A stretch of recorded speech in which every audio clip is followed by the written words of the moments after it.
थांब थांब थांब, ये पुढे ये. काय आहे काय आहे? काय आहे?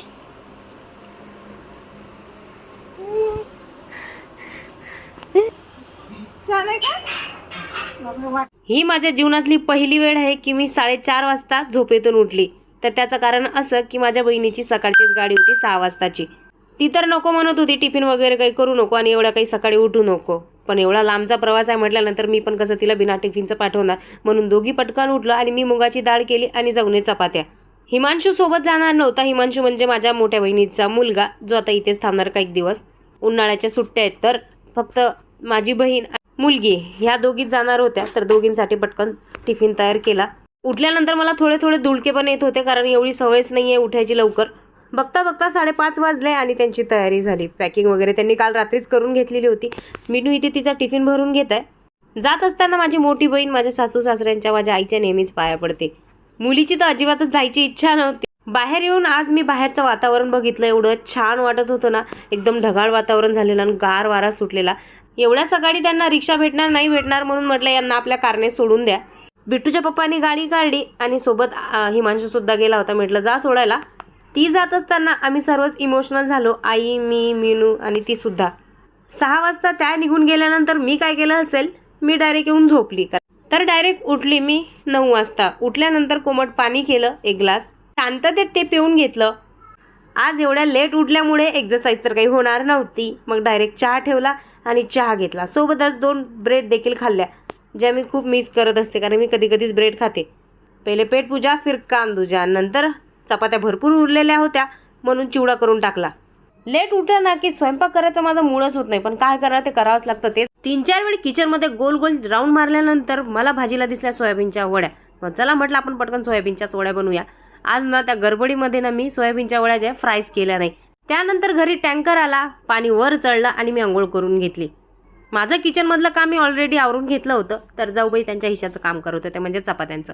आणि हे 2-3 मुलं मस्तपैकी ते कोणी टी व्ही बघत होतं तर कोणी मस्ती करत होतं.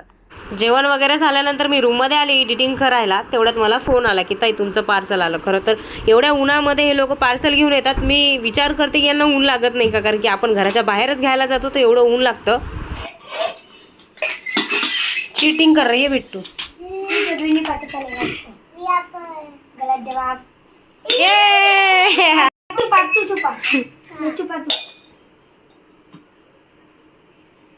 बिट्टू काय करते?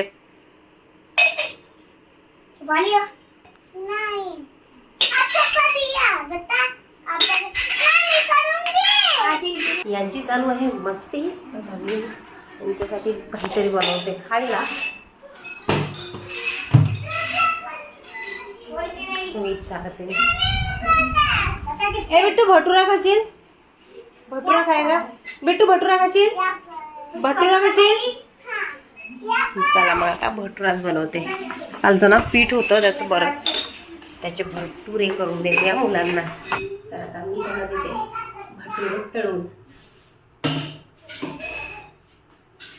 तर इथे भटुऱ्याचं जे पीठ आहे ना, ते एवढं पातळ झालं होतं की त्याची पुरी तर येतच नव्हती. पण त्याचा मांडा नक्की बनला असता. पण मांडे तर मला येत नाही, पण कसं तरी काहीतरी करून मी त्या पुऱ्या बनवल्या.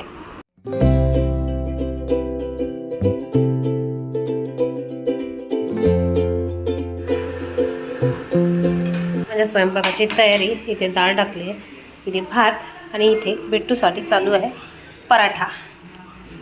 स्वयंपाक झाल्यानंतर पूर्ण किचनची आवरा करून घेतली, कारण की आता मला जरा जायचं होतं बाहेर. आम्ही दोघांनी ठरवलं होतं की बिट्टूसाठी ना आपण सायकल बघायला जाऊ, कारण 15-20 दिवस झाले मुलगी सारखी सायकलचा नांदायला होत्या. पण आमचं असं म्हणणं होतं की तिचा बर्थडे आहे तर त्या दिवशी देऊया. पण नंतर विचार केला की तिच्या बर्थडेच्या नंतर तर पाऊसच पडणार आहे, कारण तिचा बर्थडे आहे 21 जूनला.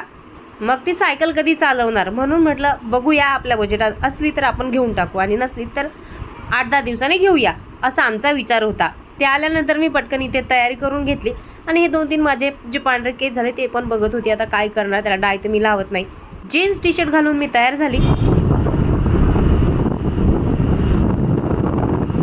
आम्ही थेट अकोल्यामध्येच गेलो. का म्हटलं सायकल बघायची आहे तर 4-5 दुकानं बघूया, म्हणजे डायरेक्ट अकोल्यामध्येच आपल्याला जायला परवड. तर तुम्ही इथे बघू शकता, हा आहे आमच्या इथला मेन हॉस्पिटलचा रोड, जो पूर्ण खाण्यापिण्याच्या स्टॉलने भरलेला आहे. एकदम पूर्ण स्टॉल आहेत रोडवरती. त्याला क्रॉस करत आम्ही पोहोचलो टिळक रोडवर. या रोडवर आल्यानंतर तुम्हाला सायकल, त्यासोबतच पाणी वगैरे ओढायच्या मशीन, असं काही सर्व सामान या रोडवर तुम्हाला मिळून जाते. तिथे गेल्यानंतर आम्ही पहिल्या दुकानामध्ये गेलो आणि सर्वात आधी आम्हाला ही सायकल आवडली. तर माझं मागे पुढे चालू होतं की आपण 3-4 दुकानं फिरूया, नंतर ठरवूया कोणती घ्यायची, असं माझा विचार होता. आणि यांचं असं म्हणणं होतं आलोच तर आता हीच घेऊन टाकू, पण तरी मी हट्ट करून 3-4 दुकानं फिरली आणि शेवटी याच दुकानामध्ये आली. हे 2 कलर त्यांनी आम्हाला दाखवले, पण मला तो पिस्ताच कलर आवडला होता. बघायला गेलो आणि मग घेऊनच घेतली. म्हटलं आजच बिट्टूला मम्मी पप्पाकडून गिफ्ट देऊन द्यावं. बिल झाल्यानंतर काकाने आम्हाला एक मिरर आणि त्यासोबतच एक बेल लावून दिली आणि सायकलमध्ये तेल वगैरे टाकून दिलं. माझ्या मुलीला कोणतीही वस्तू आणली ना तर ती नेहमी म्हणत असते की पिंक कलरचीच घेऊन ये. आता पण आम्ही पिंक कलरची शोधत होतो, पण सायकलला ना तो पिंक कलर अजिबातच सूट करत नव्हता, म्हणून हा कलर आम्ही घेतला दोघांनी. मग काय आमच्या स्कूटीवरच तिची सायकल घेतली. तिचे पप्पा चालवत होते आणि मी मागे बसून सायकल पकडून होती.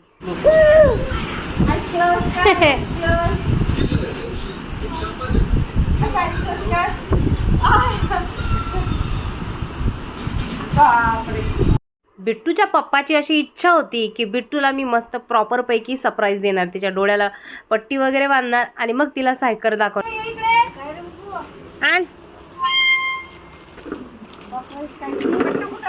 इथे आ लागणार. बिट्टूला सरप्राईज आणला.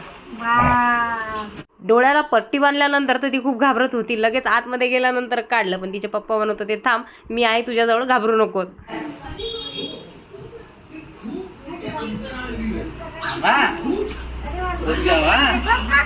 थांब थांब थांब, ये पुढे ये. काय आहे काय आहे?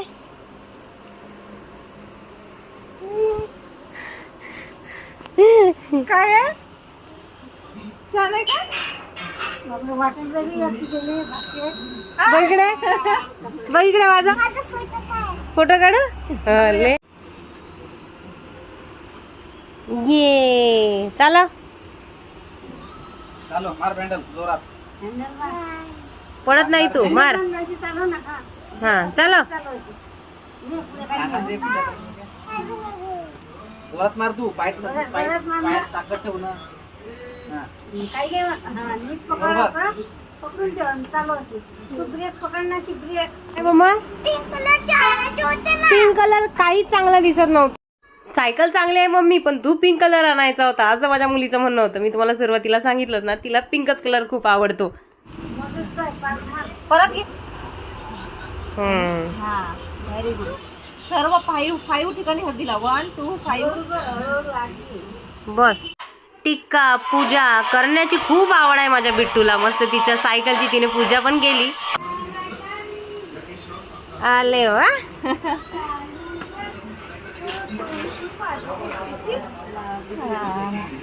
ट्रिंग ट्रिंग.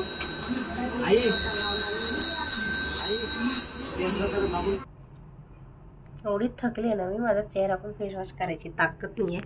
पण कितीही आपण थकलो तरी रात्रीचा फेस वॉश करून आणि चेहऱ्याला कोणती क्रीम लावूनच झोपायचं बरं का. कारण की रात्री ना आपली जी स्किन आहे ते काम करत असते चांगलं. नाईट स्किन केअर केल्याशिवाय झोपायचं नाही. कितीही आळस आला, काही आला तरी पण. मी पण आता चालली आहे, फेस वॉश करते, नाईट स्किन केअर आहे तो करते आणि आता तुम्हाला गुड नाईट, बाय बाय करते. आणि हो, व्हिडिओ आवडल्यास लाईक, चॅनलला सबस्क्राईब नक्कीच करा. भेटूया पुढच्या ब्लॉगमध्ये. तोपर्यंत टाटा, बाय बाय.